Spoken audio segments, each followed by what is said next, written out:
سب کہاں کچھ لالہ و گل میں نمایاں ہو گئی،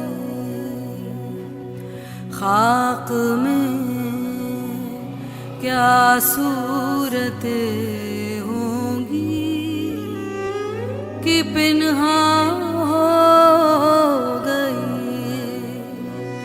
سب کہاں کچھ لالہ و گل میں غازی علم الدین شہید کے مزار پر جب ہم جاتے ہیں تو اس سے پہلے غازی حسن الدین شہید کی قبر آتی ہے۔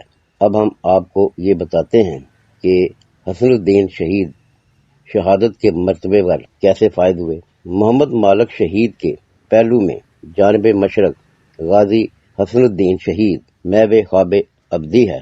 غازی صاحب کا والد مولا بخش کوٹلی تحصیل اجنالہ ضلع امرتسر سے ترک وطن کر کے مصری شاہ لاہور میں سکونت پذیر ہوا۔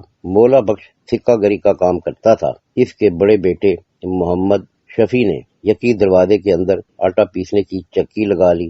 اس کا چھوٹا بھائی حسن الدین جو 1911 میں پیدا ہوا تھا لوہار کا کام سیکھنے لگا۔ 8 جولائی 1935 کو سکھوں نے مسجد شہید گنج شہید کر دی، جس کے نتیجے میں پورے صوبے میں اشتعال پھیل گیا۔ حسن الدین جو اس وقت 24 سال کا جوان رانا تھا، خانہ خدا کی بے حرمتی پر مشتعل ہو گیا۔ اس نے کلہاڑی کے وار سے 2 سکھ شدید زخمی کر دیے، جن میں سے ایک ہلاک ہو گیا۔ اس پر قتل کے جرم میں مقدمہ چلایا گیا اور سیشن جج نے جرم ثابت ہو جانے کے بعد اسے سزائے موت سنائی۔ مسلمانوں نے ہائی کورٹ میں اپیل کی جو مسترد ہو گئی۔